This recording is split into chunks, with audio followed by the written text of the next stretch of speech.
Last 20 second और हम लोग वेट करते हैं, फिर हम लोग अपनी कक्षा को शुरू करते हैं। चलिए हम लोग अपनी कक्षा को शुरू करते हैं। Good evening everyone. जैसा कि सभी बच्चों को पता है हम लोग क्या पढ़ रहे हैं, तो हम लोग पढ़ रहे हैं कक्षा 9वीं की गणित विषय। और गणित विषय में हम लोगों ने शुरू किया मास्टर्स क्लास, और मास्टर्स क्लास में हम लोगों ने दूसरा अध्याय शुरू किया था, दो चर वाले रैखिक समीकरण, linear equation in two variable.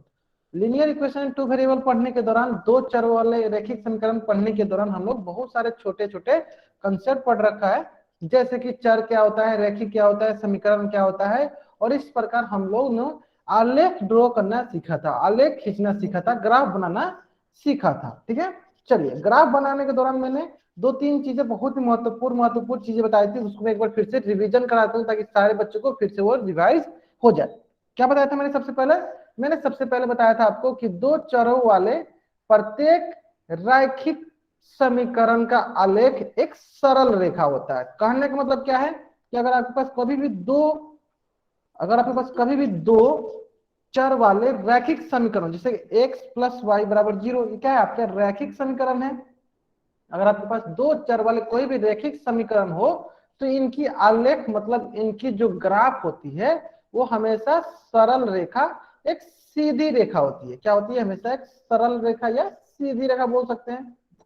हमेशा क्या होती है? एक सीधी रेखा होती है। क्या होती है? सीधी रेखा होती है। ठीक है, मतलब जहां भी दो चर होते हैं, दो चर वाले समीकरण होते हैं, उसकी जो ग्राफ बनती है, उसकी जो आलेख होती है, एक सीधी रेखा होती है, एक सरल रेखा होती है। ठीक है, अब बहुत बच्चों के मन में ये प्रश्न आ रहा होगा कि सर अगर एक चर होता है तो वो क्या होता है? अगर एक चर होता है तो क्या? तो मान लीजिए x बराबर 0 एक चर है, उसी प्रकार मान लेते हैं y बराबर 0, देखिए एक चर है। इस पास कितना चर है? इसके पास हमारे पास एक चर है। जो भी एक चर वाले होते हैं समीकरण, वो हमें एक निर्देशांक देते हैं, हमें एक निर्देशांक देंगे, ये हमें एक कोऑर्डिनेट देंगे, ये हमें एक निर्देशांक देते हैं। ठीक है, ये मैंने आपको पिछली कक्षा में बताया था कि दो चर वाले रैखिक समीकरण हमेशा आपको एक सीधी रेखा देते हैं, सरल रेखा देते हैं, और वही एक एक चर वाले रैखिक समीकरण जो होते हैं आपको एक निर्देशांक देते हैं। ठीक है, चलिए अब आती है बात की x बराबर 0 वाई एक्स का समीकरण कहलाता है, और उसी प्रकार y बराबर 0 एक्स अक्ष का समीकरण कहलाता है। ठीक है, कहने का मतलब क्या है? चलिए मैं इसको आपको पिछले कक्षा में दिखाया था कि देखिए मैंने बोला था आपको कि जो y बराबर 0 होता है, y बराबर 0 कहने का मतलब क्या है? y बराबर 0 कहने का मतलब है कि ये हो गया आपका y बराबर 0, ये हो गया y बराबर 0, ये हो गया आपका x अक्ष का समीकरण। ये y बराबर 0 हुआ, ये क्या हुआ? ये आपका x अक्ष का समीकरण हुआ। ठीक उसी प्रकार अगर हम लोग बोले कि x बराबर 0, तो x बराबर 0 कौन सा हुआ? x बराबर 0 ये होगा, ये होगा आपका x बराबर 0, है ना? x बराबर 0 आपका ये हो गया। तो जो x बराबर 0 होता है वो y अक्ष का समीकरण होता है। तो इस प्रकार हम लोगों ने सीखा कि जो x बराबर 0 होता है वो y अक्ष का समीकरण होता है, जो y बराबर 0 होता है वो x अक्ष का समीकरण होता है। उम्मीद करता हूँ सभी बच्चे इसको अच्छे से याद रखेंगे कि जो x बराबर 0 होता है वो y अक्ष का समीकरण होता है, क्योंकि y अक्ष पे सभी के सभी क्या होते हैं? x, सभी के सभी x 0 होते हैं। उसी प्रकार x अक्ष पे सभी के सभी y 0 होते हैं। ठीक है, अगर यहां तक सभी बच्चों को समझ में आ गया है तो चैट बॉक्स में राइट पढ़ेंगे। यहां तक मैंने आपको पिछली कक्षा में बता दिया था, यहां तक मैंने आपको पिछली कक्षा में बता दिया था। यहां तक सभी बच्चे समझ में आ गया? चलिए अब आते हैं हम लोग एक प्रश्न पे, और इस प्रश्न को करने से पहले एक बहुत ही सरल सा प्रश्न देख लेते हैं हम लोग। इस प्रश्न को करने से पहले एक बहुत ही सरल सा प्रश्न देख लेते हैं। प्रश्न दिया गया आपके पास 2x प्लस वाई बराबर दिया गया है 0, या बराबर मान लेते हैं 1, 2 मानते हैं तो ये हो जाएगा 4। ठीक है, 2x प्लस वाई बराबर दिया है 4। क्या दिया है? 2x प्लस वाई बराबर दिया है 4, और हमें बोला है कि 1, 2 बताना है कि इसके आलेख पर स्थित होगा या नहीं।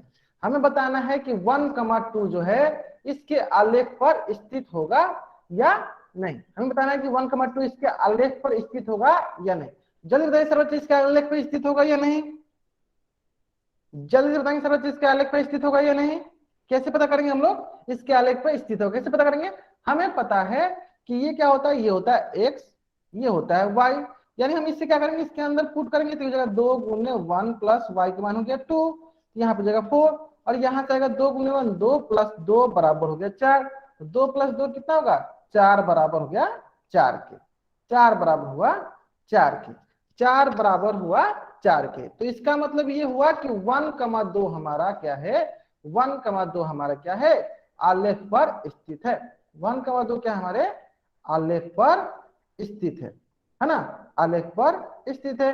किसके आलेख पर स्थित है, तो 1,2 जो हमारे 2x प्लस वाई बराबर 4 के आलेख पर स्थित है। यानी कभी भी अगर हम ये बोला जाए कि ये बिंदु जो है इसके आलेख पर स्थित है, इसका मतलब ये हुआ कि वो बिंदु जो है उसके आलेख को सेटिस्फाई करेगा, उसके समीकरण को सेटिस्फाई करेगा, मतलब उसमें रखने पे क्या होगा, वो बराबर हो जाएगा, दायां पक्ष बाएं पक्ष के बराबर हो जाएगा। ठीक है, चलिए अगर आपको ये कंसेप्ट समझ में आ गया तो आप इस प्रश्न को आसानी से बना सकते हैं। तो जल्दी से बताइए सर बच्चे की ए का मान कितना होगा।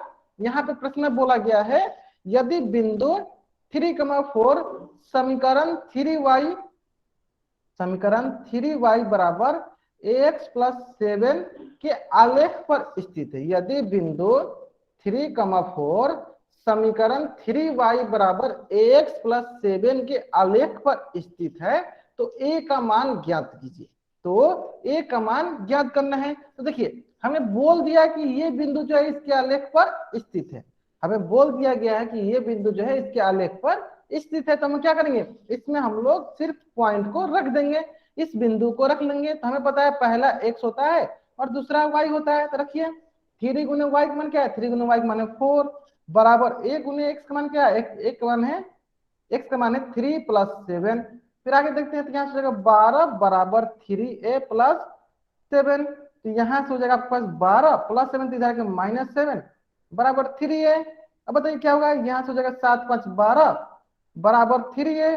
तो a का मान कितना आएगा सर बच्चे, तो a का मान आएगा 5/3a। यहाँ गुना में तो दूसरी तरफ आके बट्टा में हो जाएगा, तो यानी a का मान आएगा 5/3। अगर सभी बच्चों को ये प्रश्न एकदम अच्छे से समझ में आ गया होगा तो इस पेज का स्क्रीनशॉट ले और चैट बॉक्स में टी टाइप करेंगे। वाई नहीं टाइप करना है, क्या टाइप करना है आपको, टी टाइप करना है।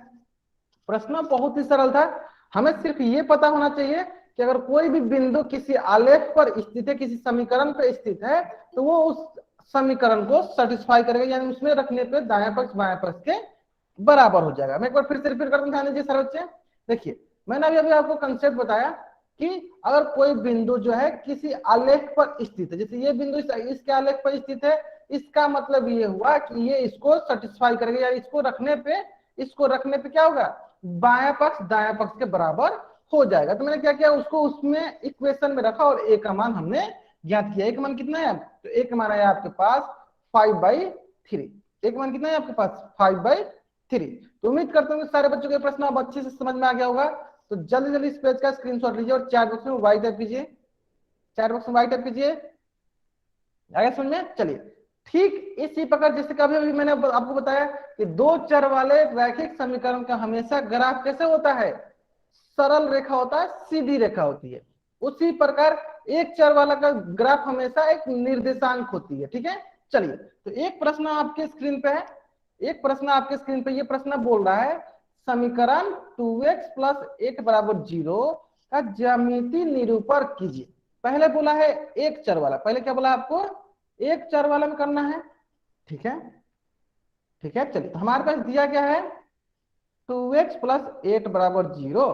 तो यहां से हो जाएगा 2x बराबर हो जाएगा -8 और यहां से हो जाएगा x बराबर -8/2। तो ये हो जाएगा x बराबर -4, 2 एकम 2, 2 चौका 8, कितना हो जाएगा -4। x का मान कितना हो जाएगा, x का मान हो जाएगा -4। और हमें पता है कि जब भी अगर एक चर होता है तो वो हमें क्या देता है, वो हमें निर्देशांक देता है। वो हमें क्या देता है, वो हमें निर्देशांक देता है। चलिए अब रही बात कि इसको दो चर में हमें बनाना है, किसमें बनाना है हमको, इसको कन्वर्ट किसमें करना है, किसमें बदलना है हमको, दो चर वाले में बदलना है। दो चर वाले में हमें इसको बदलना है। तो हमें पहले एक चर दिया गया है, चलिए हमें एक चर दिया गया है 2x प्लस 8 बराबर 0। अभी हमारे पास कितना चर दिया गया, अभी हमारे पास एक चर दिया गया है। अभी हमारे पास कितना चर दिया गया है, एक चर दिया गया। इसको हमको कितना चर में बदलना है, तो दो चर में हमें इसको बदलना है। कितना चर में बदलना है, इसको हमको दो चर में बदलना है। ठीक है, चलिए तो बहुत ही सरल है, बहुत ही सरल है। तो पहले इसको 2x का 2x रख लेते हैं और दूसरा चर क्या लेते हैं, y मान लेते हैं और उसको 0 से गुना कर लेते हैं। नहीं कहते 0 गुने y प्लस 8 बराबर 0। ठीक है, दो चर वाला है तो एक हो गया 2x प्लस 8 बराबर 0, एक होगा 2x प्लस दूसरा चर क्या है y। दो चर में बदलने के लिए क्या करेंगे, 0 से गुना कर लेंगे, ये हो जाएगा 0 गुने y प्लस 8 बराबर 0। तो ये हो जाएगा आपका दो चर वाले रैखिक समीकरण। और ये किस प्रकार का रेखा होगा, किस प्रकार का इसका आलेख होगा, तो ये आपकी एक सीधी रेखा होगी। अगर सारे बच्चों को एक चर से दो चर में बदलना आ गया है तो 4 बॉक्स में वाई टाइप करेंगे। अगर सारे बच्चों को एक चर से दो चर में बदलना आ गया है तो 4 बॉक्स में वाई टाइप करेंगे। जल्दी जल्दी सारे बच्चे करेंगे, बहुत ही सरल। अगर आपके पास एक चर दिया गया है, आप क्या कीजिए, दूसरा चर लाने के लिए 0 से गुना कर लीजिए, दूसरा चर लाने के लिए आप 0 से गुना कर लीजिए, दूसरा चर लाने के लिए आप 0 से गुना कर लीजिए। चलिए ठीक है, चलिए ध्यान देंगे सब बच्चे। चलिए, तो अगर यहां तक समझ में आ गया है तो मैं क्या करता हूँ, यहाँ पे एक प्रश्न करा देता हूँ आपको। चलिए, इसको प्रश्न को करने से पहले मैं इसका आपको ज्यामितीय निरूपण दिखा देता हूँ। देखिए पहले क्या था, पहले आपका था 2x प्लस 8 बराबर 0। यहाँ पे देखिए एक चर है, इसके लिए देखिए क्या है, पहला के लिए एक निर्देशांक दिया, क्या है, हमें एक निर्देशांक मिला। लेकिन अगर वही अगर हम दूसरा देखेंगे, जब हमारे पास दो चर वाले हो गए, दो चर वाले, तो यहाँ पे क्या है, यहाँ पे आया हमारे पास आया 2x plus 0 into Y plus 8 बराबर 0। तो यहाँ पे कितना चर आया, यहाँ पे आपके पास चर आया 2, 1 2। यानी जब दो चर आते हैं तो वो क्या कहलाते हैं, वो कहलाते हैं हमारा एक सीधी रेखा। ये कितना, ये क्या देंगे, ये हमें एक सीधी रेखा देंगे। ये हमें कितना देंगे, ये हमें एक सीधी रेखा देंगे, है ना। ये हमें क्या देंगे, हमें एक सीधी रेखा देंगे। अगर यहां तक सारे बच्चों को समझ में आ गया है तो इस पेज का स्क्रीनशॉट लो और चैट बॉक्स में वाई टाइप करेंगे। इस पेज का स्क्रीनशॉट लो और चैट बॉक्स में वाई टाइप करेंगे सारे बच्चे। यहां तक आ गए सारे बच्चे समझ में, बहुत बढ़िया बहुत। चलिए, अगर आपको यहां तक समझ में आ गया तो एक प्रश्न मैं आपसे पूछना चाहता हूं। चलिए ध्यान देंगे सारे बच्चे। अगर हमारे पास दे दिया 5x प्लस 9 बराबर 0, अगर हमें इसको दो चर वाले रैखिक समीकरण में बदलना है, बताइए किस बदलेंगे इसको। अगर इसे हमें दो चर वाले रैखिक समीकरण में बदलना है, दो चर वाले रैखिक समीकरण में अगर हमको इसको बदलना है, बताइए कैसे बदलेंगे। बदल के दिखाइए सर बच्चे, चैट बॉक्स में बताएंगे सर बच्चे, बदल के दिखाएंगे सर बच्चे। तो क्या लिखेंगे हम लोग, 5x, चलिए 0 से गुना कर लेंगे, बहुत बढ़िया बहुत बढ़िया। चलिए 0 गुने y प्लस 9 बराबर 0। देखिए यहाँ पे आपके पास दो चर हो गया, एक चर ये हो गया, दूसरा चर ये हो गया। ये आपका दो चर वाले रैखिक समीकरण हो गए। आगे समझ में यहाँ तक, बहुत बढ़िया बहुत बढ़िया। चलिए, अगर आपको यहां तक समझ में आ गया है तो यहां तक हम लोगों ने दो चर वाले रैखिक समीकरण हमें यहीं तक पढ़ना था। उम्मीद करता हूँ कि आपको सारे प्रश्न दो चर वाले रैखिक समीकरण समझ में आ गया होगा। और आज की क्लास में हम लोग मास्टर्स क्लास का तीसरा अध्याय शुरू करने वाले हैं, जिसका नाम है हीरोन्स फॉर्मूला, हीरोन का सूत्र। चलिए, सभी बच्चों से मैं पूछना चाहता हूं, जिन जिन बच्चों को हीरोन का फॉर्मूला आता है, हीरोन्स का सूत्र आता है, वो बच्चे चैट बॉक्स में वाई टाइप करेंगे। जिन बच्चों को नहीं आता वो बच्चे चैट बॉक्स में एन टाइप करेंगे। जिन जिन को बच्चों को थोड़ा बहुत हीरोन के सूत्र के बारे में पता है वो बच्चे चैट बॉक्स में वाई टाइप करेंगे। जिन बच्चों को नहीं पता है वो बच्चे चैट बॉक्स में एन टाइप करेंगे। मतलब अधिकतर बच्चों को पता है, बहुत बढ़िया बहुत बढ़िया। चलिए, अगर जो जो बच्चे चैट बॉक्स में वाई टाइप कर रहे हैं वो बच्चे बताएंगे, कुछ बच्चे इसका फॉर्मूला भी लिख रहे हैं, बहुत बढ़िया बहुत बढ़िया। चलिए, जिन बच्चों को नहीं पता उन बच्चों को मैं बताऊंगा, जिन बच्चों को पता वो बच्चे बताएंगे कि हीरोन का सूत्र हम लोग क्यों यूज करते हैं, कहाँ हम लोग उपयोग करते हैं, हीरोन्स का फॉर्मूला कहाँ उपयोग में आता है, हीरोन्स का फॉर्मूला क्या निकालने के लिए हम लोग उपयोग करते हैं। जल्दी बताएं सर बच्चे, क्या निकालने के लिए हम लोग हीरोन्स फॉर्मूला का उपयोग करते हैं।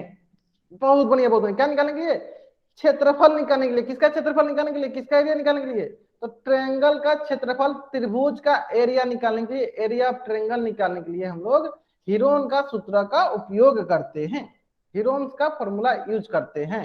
ठीक है, चलिए अब रही बात की हमने तो पढ़ा है, हमने तो पढ़ा है त्रिभुज का क्षेत्रफल निकालने का दो तीन फॉर्मूला, जैसे कि त्रिभुज का क्षेत्रफल। तो सबसे पहला हम लोगों ने फॉर्मूला पढ़ा था, चलिए देख लेते हैं। सबसे पहला हम लोगों ने फॉर्मूला पढ़ा था कि त्रिभुज का क्षेत्रफल होता है 1/2 गुने आधार गुने ऊंचाई, 1/2 गुने आधार गुने ऊंचाई। तो इसका मतलब क्या हुआ, इसका मतलब ये हुआ कि हमारे पास एक ऐसा त्रिभुज रहता है, हमारे पास एक ऐसा त्रिभुज रहता है जिसकी हमें आधार पता होती है और जिसकी हमें ऊंचाई पता होती है। इसकी क्या, इसकी ये आधार है और इसकी हमें ऊंचाई पता होती है, इसकी हमें ऊंचाई पता होती है। तो ये इसकी क्या, ये इसकी ऊंचाई है। तो यानी हम लोग, ओके बहुत बढ़िया, जो भी अभी हम लोग पढ़ लेते हैं, फिर हम लोग उसके बारे में बात करते हैं। पहले हम लोग पढ़ लेते हैं, फिर उसके बारे में हम बात करते हैं कि जिन बच्चों का टेस्ट हुआ ठीक है, जिन बच्चों का नहीं हुआ ठीक है, उसके बारे में हम क्लास के बाद में बात करेंगे। अभी हम लोग क्या करते हैं, पहले पढ़ लेते हैं, ठीक है। चलिए, तो हमें पता है कि त्रिभुज का क्षेत्रफल क्या होता है, 1/2 गुने आधार गुने ऊंचाई, ठीक है। ये हम लोगों ने अभी तक पढ़ते आया कि अभी तक हम लोगों ने पढ़ा था कि त्रिभुज का क्षेत्रफल होता है 1/2 गुने आधार गुने ऊंचाई। फिर हमें अगर ये फॉर्मूला पता है तो फिर हम लोग हीरोन्स फॉर्मूला क्यों पढ़ते हैं। जब हमें ये फॉर्मूला पता ही है तो फिर हम लोग हीरोन्स फॉर्मूला क्यों पढ़ते हैं। जिन बच्चों को पता है वो चीज जल्दी बताएंगे कि हम लोग हीरोन्स फॉर्मूला फिर क्यों पढ़ते हैं, जल्दी बताएंगे सर बच्चे। फिर हम लोग हीरोन्स फॉर्मूला क्यों पढ़ते हैं, हीरोन का सूत्र क्यों पढ़ते हैं, जल्दी बताएंगे सर बच्चे। चलिए मैं बताता हूँ, ध्यान दीजिए। हीरोन का सूत्र जो होता है, जैसे कि हमें पता है कि कोई भी त्रिभुज, जैसे समबाहु त्रिभुज, समद्विबाहु त्रिभुज होती है, तो उसका क्षेत्रफल हम लोग 1/2 गुना आधार गुना ऊंचाई से निकाल लेते हैं। लेकिन जब हमारे पास ऐसा कोई त्रिभुज मिल जाए जिनकी ऊंचाई नहीं पता हो, जैसे कि विषमबाहु त्रिभुज, जैसे कि विषमबाहु त्रिभुज जिनकी तीनों भुजाएं अलग अलग होती हैं, तीनों भुजाएं अलग अलग होती है, ऐसा बोल सकते हैं कि ऐसा त्रिभुज मिल जाए जिनकी हमें ऊंचाई नहीं पता हो, जिनकी हमें ऊंचाई नहीं पता हो, तो और उस त्रिभुज का हमें तीनों भुजाएं पता हो, तो उसके लिए हम लोग क्या यूज करते हैं, तो उसके लिए हम लोग हीरोन्स फॉर्मूला उपयोग करते हैं। तो मैं सारे बच्चों से ये बोलना चाहता हूं कि अगर सारे बच्चों को ये पता चल गया कि हम लोग हीरोन्स फॉर्मूला कब उपयोग में लाते हैं, हीरोन्स फॉर्मूला कब हम लोग उपयोग में लाते हैं, तो चार्ट बॉक्स में राइट करेंगे। तो हीरोन्स फॉर्मूला हम तभी उपयोग में लाते हैं जब किसी त्रिभुज की तीनों भुजाएं हमें पता होती हैं, जब हमें किसी त्रिभुज के तीनों भुजाएं हमें पता होती हैं। तो ए बी सी, ये हो गया ए, ये हो गया बी, ये हो गया सी। तो हीरोन का सूत्र, हीरोन का फॉर्मूला हम लोग तभी उपयोग में लाते हैं जब हमें त्रिभुज के तीनों भुजाएं पता हो। तीनों भुजाएं पता होने का मतलब यह है कि हमें ऊंचाई नहीं पता थी, जिसके वजह से हमें हीरोन्स फॉर्मूला सीखना पड़ा।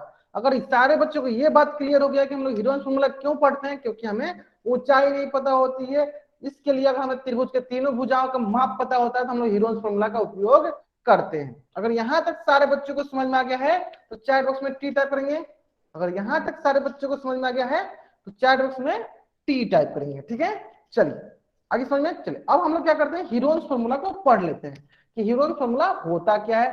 तो इसके लिए मैं क्या करता हूं, पहले आपको ऐसा त्रिभुज बनाता हूं जिनकी तीनों भुजाएं हमें पता हो। हम क्या करते हैं, ऐसा त्रिभुज बनाते हैं जिनकी हमें तीनों भुजाएं पता हो। देखिए इनकी तीनों भुजाएं हमें पता है, ठीक है, हमें इनकी तीनों भुजाएं पता है। तो सबसे पहले अगर हमें त्रिभुज की तीनों भुजाएं पता होती है तो हम क्या निकालते हैं, पहले हम लोग निकालते हैं अर्ध परिमाप। क्या निकालते हैं, अर्ध परिमाप, सेमी पेरीमीटर। क्या बोलते हैं उसको, सेमी पेरीमीटर, जिसको हम लोग डिनोट करते हैं एस से। किससे डिनोट करते हैं, एस से डिनोट करते हैं। और एस जो होता है किसके बराबर होता है, ये बराबर होता है ए प्लस बी प्लस सी बट्टा 2, तीनों भुजाओं का योग बट्टा 2, तीनों भुजाओं की लंबाई का योग बट्टा 2, ठीक है। ठीक उसी प्रकार त्रिभुज का क्षेत्रफल क्या होता है, तो त्रिभुज का क्षेत्रफल होता है रूट वर्गमूल ऑफ एस गुने एस माइनस ए गुने एस माइनस बी गुने एस माइनस सी।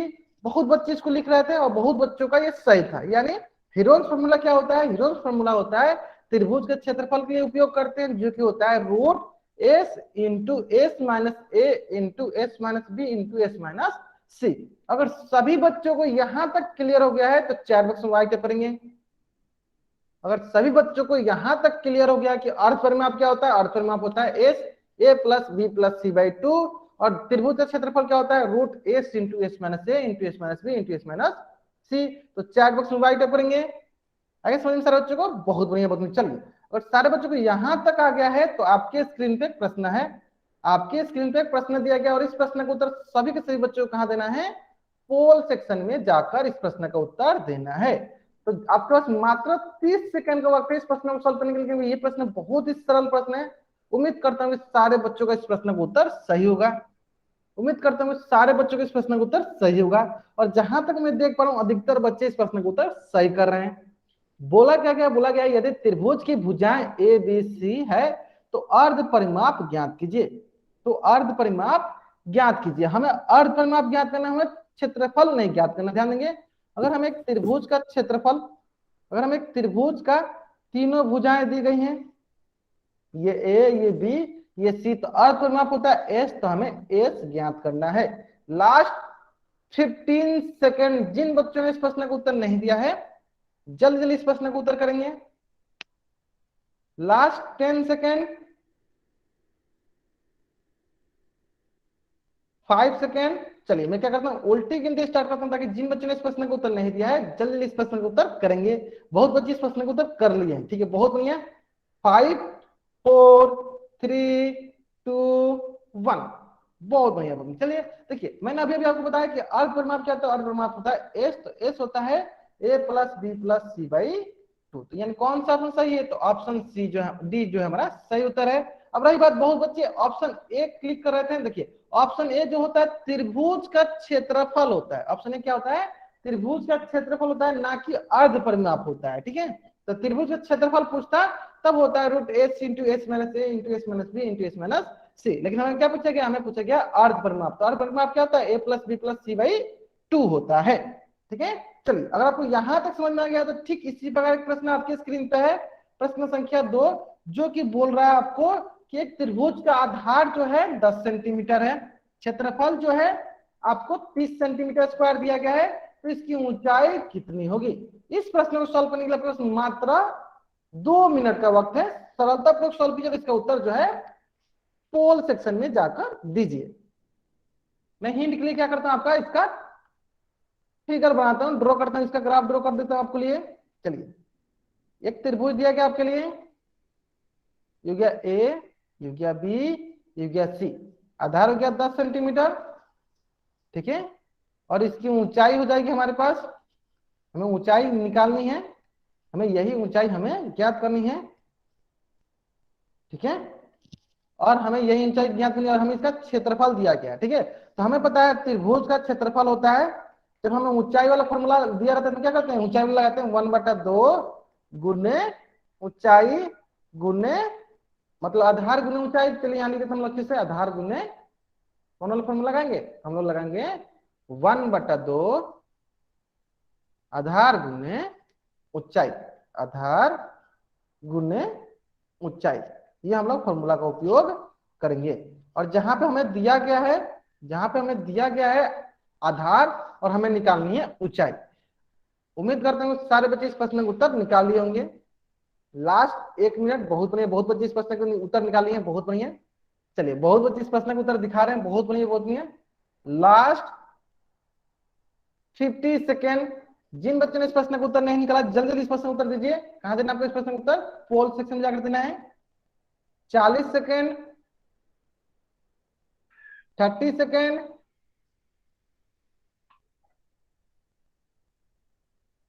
20 सेकेंड। जिन बच्चों ने इस प्रश्न का उत्तर नहीं दिया जल्दी जल्दी इस प्रश्न का उत्तर करेंगे। 15 सेकेंड, 10 सेकेंड, 5 सेकेंड। चलिए मैं उल्टी गिनती स्टार्ट करता हूं ताकि जिन बच्चों ने इस प्रश्न का उत्तर नहीं दिया है जल्दी जल्दी इस प्रश्न का उत्तर कर सकेंगे।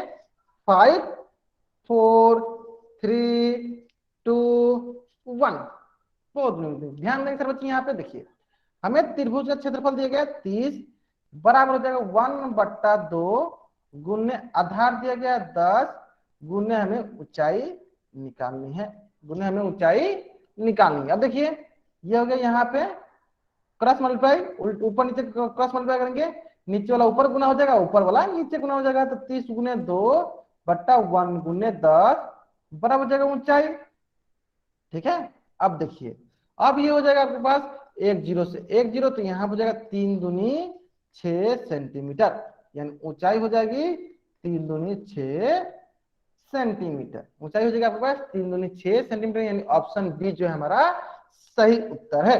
ऑप्शन बी जो है हमारा सही उत्तर है। अगर यहां तक सारे बच्चों को समझ में आ गया है तो जल्दी जल्दी इस पेज का स्क्रीनशॉट ले और चैट बॉक्स में वाई टाइप करेंगे। अगर यहां तक सारे बच्चों को समझ में आ गया है तो जल्दी जल्दी इस पेज का स्क्रीनशॉट ले और चैट बॉक्स में वाई टाइप करेंगे सर बच्चे।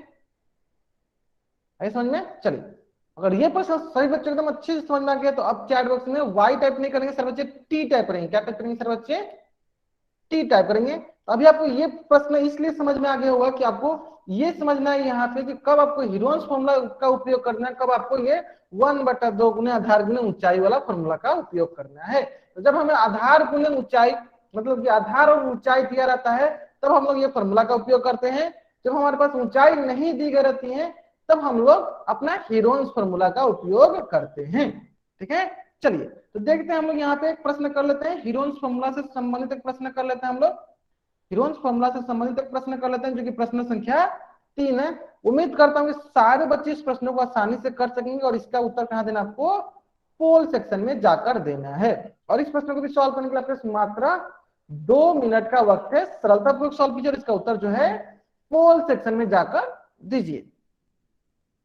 प्रश्न बहुत ही सरल, देखिए प्रश्न बोला एक त्रिभुज का क्षेत्रफल निकालना है अगर उसकी भुजाएं दी गई। देखिए भुजाएं दी गई मेरे पास, चलिए मैं भुजाएं लिख देता हूं, ए बी सी। तो ए हो गया आपके पास पहला 40 सेंटीमीटर, ये जगह बी आपके पास 24 सेंटीमीटर, सी आपके पास 32 सेंटीमीटर, है ना। तो इस प्रकार अर्ध परिमाप होगा, अर्ध परिमाप जिसे हम लोग एस से डिनोट करते हैं। तो एस होता है आपके पास ए प्लस बी प्लस सी बट्टा 2। चलिए इतना हिंट काफी है सर बच्चों को। देखिए तो इस निकालेंगे, एस हुआ ए का मान है 40 प्लस 24 प्लस 32 बट्टा 2। यहां से एस हो जाएगा आपके पास, ये हो जाएगा आपके पास 98, सॉरी 4 2 6 बट्टा 2, 4 3 2 5 9, तो 96 बट्टा 2। तो ये हो जाएगा आपके पास 2 चौका 8, 2 अठे 16। तो इसको मैं और अच्छे से लिख देता हूँ, चलिए ध्यान देंगे। 2 चौका 8, 2 अठे 16, तो 48 हो जाएगा। एक्स का मान कितना हो जाएगा? 48। और हमें पता है त्रिभुज का क्षेत्रफल क्या होता है? त्रिभुज का क्षेत्रफल होता है रूट एस गुने एस माइनस ए गुने एस माइनस बी गुने एस माइनस सी, एस माइनस सी। अगर यहां तक सारे बच्चों को समझ में आ गया है तो जल्दी जल्दी इतना हिंट आपको काफी है इस प्रश्न में उत्तर देने के लिए। एस का मान रखिए, ए का मान रखिए, बी का मान रखिए और सी का मान रखिए और इस प्रश्न को सॉल्व कीजिए। लास्ट 1.5 मिनट जल्दी जल्दी इस प्रश्न को सॉल्व कीजिए सर बच्चे, जल्दी इस प्रश्न को सॉल्व कीजिए। इतना हिंट काफी आपको इस प्रश्न को सॉल्व करने के लिए। Last 1.5 minute.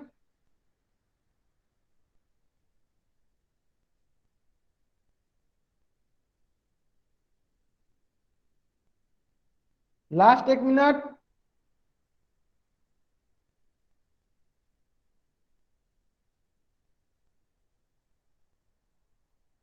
Last 50 second.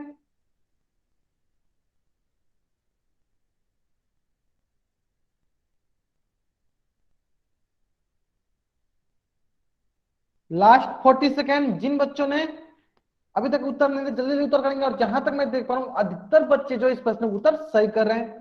आपको क्या करना है? एस का मान रखना। चलिए मैं आपको थोड़ा बहुत और हिंट देता हूँ सारे बच्चे।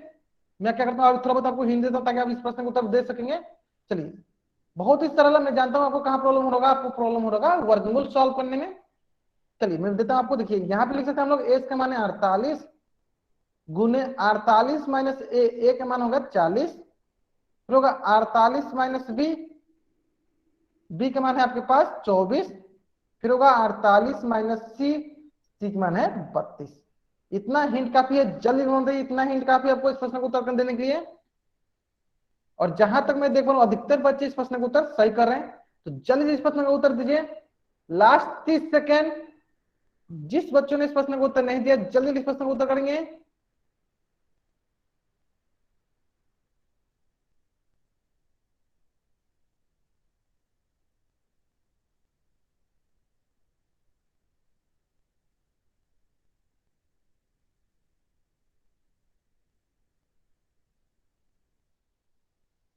Last 20 second. बहुत बच्चे इस प्रश्न का उत्तर करने लगे, बहुत बढ़िया बहुत बढ़िया। चलिए last 15 second. Last 10 second. Last 5 second. चलिए मैं क्या करता हूँ, उल्टी गिनती स्टार्ट करता हूँ, ताकि जिन बच्चों ने इस प्रश्न का उत्तर नहीं दिया है, ताकि जिन बच्चों ने इस प्रश्न का उत्तर नहीं दिया जल्दी जल्दी इस प्रश्न का उत्तर कर सकेंगे। 5 4 3 2 1। बहुत बढ़िया बहुत बढ़िया। चलिए इस प्रश्न को सॉल्व करते हैं। प्रश्न बहुत ही सरल है। देखिए मैं जानता हूं सभी बच्चे तो यहां तक बना लिए, सभी बच्चे यहां तक बना लिए होंगे, उनको ज्यादा प्रॉब्लम नहीं यहाँ पे आ रही होगी। 48 में से 40 गया, ये बच गया 8। 48 में से 24 गया, ये बच गया 24। 48 में 32 गया, ये बच गया 16। ठीक है, इसके बाद सभी बच्चों को प्रॉब्लम आ रही होगी। ठीक है, तो मैं जिस प्रकार से आपको बताने जा रहा हूं उसी प्रकार से सभी बच्चों को याद रखना है। मैं जिस प्रकार से बताने जा रहा हूं उसी प्रकार से सभी बच्चों को याद रखना है। देखिए जब भी आपका यहां तक आ जाता है आपको क्या करना है, जब भी आप यहां तक पहुंच जाते हैं आपको क्या करना है, जिससे 48 दिया गया, 8 दिया गया, 24 दिया गया, 16 दिया गया, तो सबसे पहले क्या कीजिए 48 का, सबसे पहले क्या कीजिए 48 का गुणनखंड निकाल लीजिए। ठीक है, चलिए गुणनखंड निकालते हैं। 2 से 24 बार में, 2 से 12 बार में, 2 से 6 बार में, 2 से 3 बार में। ठीक है, ये हो गया इसका 48 का। ठीक उसी पर 8 का निकालिए। 2 से 2 चौका 8, 2 दूनी 4। ठीक उसी प्रकार 24 का निकालिए। 2 से 12 बार में, 2 से 6 बार में, 2 से 3 बार में। ठीक है, ठीक उसी प्रकार 16 का निकालते हैं यहाँ पे। 2 8 16, 2 2 चौका 8, 2 दूनी 4। देखिए मैंने चारों का अलग अलग गुणनखंड निकाल लिया, मैंने चारों क्या किया अलग अलग गुणनखंड निकाल लिया। अब हम क्या करते हैं यहाँ पे इसको रख देते हैं, ये हो जाएगा आपके पास। देखिए 48 से रखेंगे 2 2 2 3, मतलब 4 2 और 1 3, तो 4 2 लिख देते हैं और 1 3 लिख देते हैं। ठीक है, चलिए ठीक उसी प्रकार 8 का क्या, 8 की जगह 3 2, तो 3 2 लिख दिए हम लोग यहाँ पे 8 की जगह। चलिए 24 का करके 24 की जगह 3 2 और 1 3, तो 3 2 लिख दिए साथ में और 1 3 लिख दिए। ठीक है, चलिए ठीक उसी प्रकार 16 का कितना है, 16 का है 4 2, तो यहाँ पे लिख देंगे हम लोग 16 की जगह पे 4 2, यहाँ लिख देंगे हम लोग 16 की जगह 4 2, है ना। चलिए यहां तक अगर सारे बच्चों को समझ में आ गया है तो एक बार चैट बॉक्स में टी टाइप कर दीजिए। अगर यहां तक सभी बच्चों को समझ में आ गया तो एक बार चैट बॉक्स में टी टाइप कर दीजिए, ताकि मुझे समझ में आए कि आपको यहां तक समझ में आ गया है। ठीक है, कोई भी आपको क्या करना है, गुणनखंड निकालना और इसको ऐसे लिख देना है। ठीक है, चलिए अब हमें पता है कि वर्गमूल के अंदर जो होता है जोड़ा लगाते हैं और एक को बाहर निकाल देते हैं। ठीक है, जोड़ा मतलब पेड़ लगाते हैं। देखिए इन दोनों का जोड़ा लगेगा और इसको एक बाहर निकाल देंगे। चलिए बाहर हो गया 2। ठीक उसी प्रकार इन दोनों का जोड़ा लगेगा, एक बाहर आ जाएगा 2, लगा दिए बाहर। ठीक उसी प्रकार इन दोनों का एक जोड़ा लगाएंगे तो इससे एक बाहर निकाल दिए 2। चलिए बाहर निकाले 2। ठीक उसी प्रकार इसको इन दोनों का जोड़ा लगाएंगे तो एक बाहर निकाल देंगे, इसको लगा दें 2। ठीक उसी प्रकार इन दोनों को जोड़ा लगाएंगे तो एक बाहर निकाल देंगे, ये हो गया 2, है ना। ठीक उसी प्रकार इन दोनों का एक जोड़ा लगाएंगे तो ये हो जाएगा बाहर, ये हो जाएगा 2। ठीक उसी प्रकार इन दोनों का जोड़ा लगाएंगे तो ये बाहर निकल जाएगा, ये जगह 2, है ना। चलिए यहाँ पे देखिए और क्या बाहर निकला, देखिए यहाँ पे एक 3 और यहाँ पे एक 3, 2 हो गया, इन दोनों मिलके एक बाहर निकल जाएगा 3। ठीक है, अगर यहाँ तक सभी बच्चे समझ में आ गया तो चैट बॉक्स में टी टाइप कीजिए। कैसे मैंने बाहर निकालिए, तो जोड़ा लगा लगा कर हम बाहर निकालते हैं, 2 का पेड़ लगाते हैं और एक को बाहर निकालते हैं, 2 का पेड़ लगाते हैं और एक को बाहर निकाल लेते हैं। ठीक है, चलिए अब क्या करेंगे हम लोग, इसको गुना करते हैं। देखिए 2 दूनी 4, 4 दूनी 8, 8 दूनी 16, 16 दूनी 32, 32 दूनी 64, 64 यहाँ हो गया 64 गुने 3 दूनी 6, गुना कर लेते हैं। तो 6 चौका 24, 6 36 और 2 38, 384 सेंटीमीटर स्क्वायर, 384 सेंटीमीटर स्क्वायर। चलिए देख लेते हैं कौन सा ऑप्शन सही है, बताइए कौन सा ऑप्शन सही है, बताइए सभी बच्चे कौन सा ऑप्शन सही है, जल्दी सभी बच्चे कौन सा ऑप्शन सही है। तो ऑप्शन सी जो है हमारा सही उत्तर है, ऑप्शन सी जो है हमारा सही उत्तर है। हाँ, ऑप्शन सी जो हमारा सही उत्तर है। तो जल्दी से जल्दी सभी बच्चे इस पेज का पहले स्क्रीनशॉट लीजिए, यहां से लेकर यहां तक, जल्दी से यहां से लेकर यहां तक सभी बच्चे इस पेज का स्क्रीनशॉट लेंगे और चैट बॉक्स में वाइट करेंगे। सबसे पहले आपको यहां से लेकर यहां तक का स्क्रीनशॉट लेना है और चैट बॉक्स में वाइट करना है। यहां से लेकर यहां तक आपको स्क्रीनशॉट लेना और चैट बॉक्स में वाइट करना है। ले लिया आपने यहां तक स्क्रीनशॉट, बहुत नहीं है। चलिए ठीक उसी प्रकार आपको यहां से लेकर यहां तक का स्क्रीनशॉट लेनी है। यहां से लेकर यहां तक का स्क्रीनशॉट लेना और चैट बॉक्स में वाई नहीं, अब क्या टाइप करना है, टी टाइप करना है। अब चैट बॉक्स में वाई नहीं, अब क्या टाइप करना है आपको, टी टाइप करना है। यहां से लेकर यहां तक का स्क्रीनशॉट लेना और चैट बॉक्स में टी टाइप करना है। कर लिया, चलिए ठीक है, बहुत बढ़िया बहुत बढ़िया, ठीक है। ठीक इसी प्रकार एक और प्रश्न आपकी स्क्रीन पे, एक और प्रश्न आपके स्क्रीन पर, और ये प्रश्न जो है बहुत ही सरल प्रश्न है, और ये प्रश्न जो है बहुत ही सरल प्रश्न है। ठीक इसमें भी आपको हीरोन्स फॉर्मूला का उपयोग करना है, इसमें भी आपको हीरोन्स फॉर्मूला का उपयोग करना है। तो सरलता पूर्वक प्रश्न को पढ़िए और इसका उत्तर जो है पोल सेक्शन में जाकर दीजिए। प्रश्न जो है बहुत ही सरल प्रश्न है, प्रश्न जो है बहुत ही सरल प्रश्न है। इसको भी सॉल्व करने के लिए आपको मात्र 2 मिनट का वक्त है। 2 मिनट से पहले मैं सभी बच्चों से ये पूछना चाहता हूं कि प्रश्न बोला है एक समद्विबाहु त्रिभुज का परिमाप। तो सबसे पहले सभी बच्चे बताएंगे समद्विबाहु त्रिभुज क्या होता है, सभी के सभी बच्चे बताएंगे समद्विबाहु त्रिभुज क्या होता है। समद्विबाहु त्रिभुज हम किसे समद्विबाहु त्रिभुज कहते हैं, जल्दी बताएंगे सर बच्चे, समद्विबाहु त्रिभुज हम लोग किसे कहते हैं। बहुत बड़ी, जिनकी दो भुजाएं बराबर हो, तो टू साइड्स आर इक्वल, उसे हम लोग समद्विबाहु त्रिभुज कहते हैं। कहने का मतलब ये है कि मान लेते हैं अगर ये दोनों भुजा बराबर है तो कितने कितने भुजा के बराबर है, 12 सेंटीमीटर, ये भी 12 सेंटीमीटर, क्योंकि देखिए यहाँ बोला कि बराबर भुजाएं कितनी बराबर है, 12 सेंटीमीटर बराबर है। तो हमें क्या निकालनी है, हमें इसकी ए निकालनी है, ए भुजा निकालनी है, और ए भुजा निकालने के लिए हमें परिमाप दिया गया है, और ए भुजा निकालने के लिए हमें परिमाप दिया गया है। तो हम क्या करेंगे, परिमाप की मदद से हम लोग ए भुजा निकाल लेंगे। चलिए मैं उतना हिंट देता हूं, आपको ध्यान देंगे, मैं उतना हिंट दे देता हूं आपको।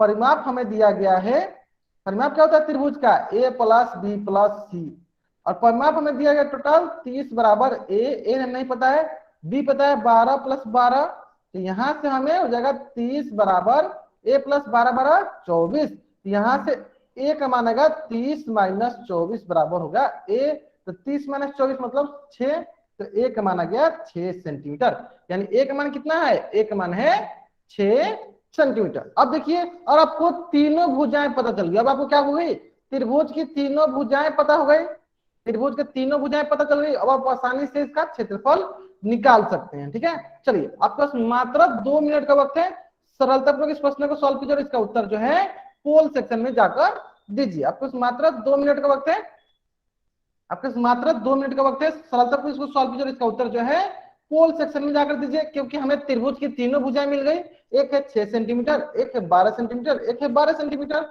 हम आसानी से अर्ध परिमाप निकालेंगे, फिर त्रिभुज का क्षेत्रफल ज्ञात कर लेंगे।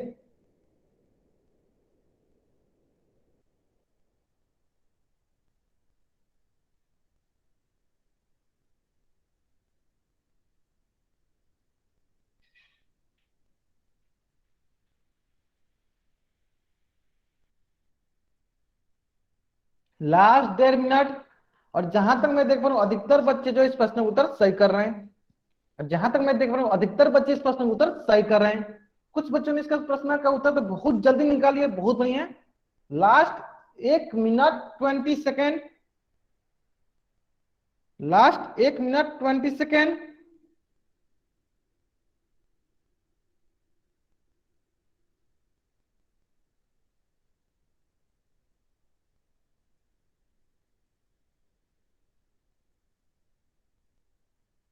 लास्ट 50 सेकेंड,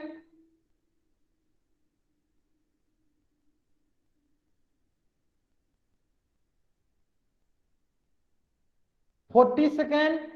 चलिए कुछ बच्चे इसका बना के उत्तर दिखा रहे हैं, बहुत बढ़िया बहुत बढ़िया। 30 सेकेंड, बहुत बढ़िया बहुत बढ़िया। जिन बच्चों ने इस प्रश्न का उत्तर नहीं दिया जल्दी इस प्रश्न का उत्तर देंगे। 20 सेकेंड, 15 सेकेंड, 10 सेकेंड। चलिए मैं क्या करता हूं, उल्टी गिनती स्टार्ट करता हूं, ताकि जिन बच्चों ने इस प्रश्न का उत्तर नहीं दिया है जल्दी इस प्रश्न का उत्तर दे सकेंगे। 5 4 3 2 1। चलिए बहुत बढ़िया बहुत बढ़िया। चलिए हम क्या करते हैं, अब इसका क्षेत्रफल निकाल लेते हैं। तो क्षेत्रफल निकालने के लिए हमें क्या करना पड़ेगा, चलिए मैं क्या करता हूँ दूसरा पेज पे शिफ्ट हो जाता हूँ। तो हमें क्या दिया गया है, 3 भुजाएं दी गई हैं। चलिए तीनों भुजाएं मिल गई हमें, ये हो गया ए बी, ये हो गया सी, ये 12 सेंटीमीटर, ये 12 सेंटीमीटर और ये 6 सेंटीमीटर। मतलब ये आपका सी बराबर है, ये आपका बी बराबर है, ये आपका ए के बराबर है। चलिए अब हमें क्या निकालना है, अर्ध परिमाप निकालना है।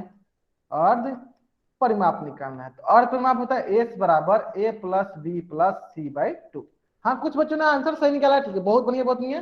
तो एस का मान होता है 6 प्लस 12 बट्टा 2, तो ये हो जाएगा 30 बट्टा 2, जो कि बराबर हो जाएगा 15 के, क्योंकि 2 से 15 बार में कट जाएगा। ठीक है, चलिए एस माना गया 15। अब हम लोगों को निकालना है त्रिभुज का क्षेत्रफल। क्या निकालना है, त्रिभुज का क्षेत्रफल ये होता है root S into S minus A into S minus B into S minus C. यहां से हो जाएगा आपके पास एस का मान है 15 इंटू 15 माइनस ए का मान है 6 इंटू 15 माइनस बी का मान है 12 इंटू 15 माइनस सी का मान है 12, है ना। चलिए अब देख लेते हैं हम लोग रूट 15, 15 माइनस 6 क्या होता है 9, 15 माइनस 12 कितना होता है 3, 15 माइनस 12 कितना होता है 3 हो जाता है। ठीक है, यहां तक आ गया। चलिए अब हम लोग क्या करते हैं, बहुत ही सरल उपाय आप लोगों को बताया, क्या करते हैं हम लोग इसका गुणनखंड निकालते हैं। चलिए गुणनखंड निकाल लेते हैं हम लोग साइड में। चलिए 15 का गुणनखंड निकाल लेते हैं हम लोग यहाँ पे। 15 का गुणनखंड होता है 3 से 3 पचे 15, 9 का गुणनखंड 3 त्रिका 9। चलिए लिख देते हैं हम यहाँ पे। चलिए 3 गुने 5 गुने 9 का 3 गुने 3 गुने 3 गुने 3, है ना। चलिए देखिए तो ये दोनों मिलकर एक बाहर, ये दोनों मिलकर एक बाहर, ठीक उसी प्रकार ये दोनों मिलकर एक बाहर। तो देखिए ये दोनों मिलकर एक बाहर 3 हो गया, ये दोनों मिलकर एक बाहर ये भी हो गया 3, है ना।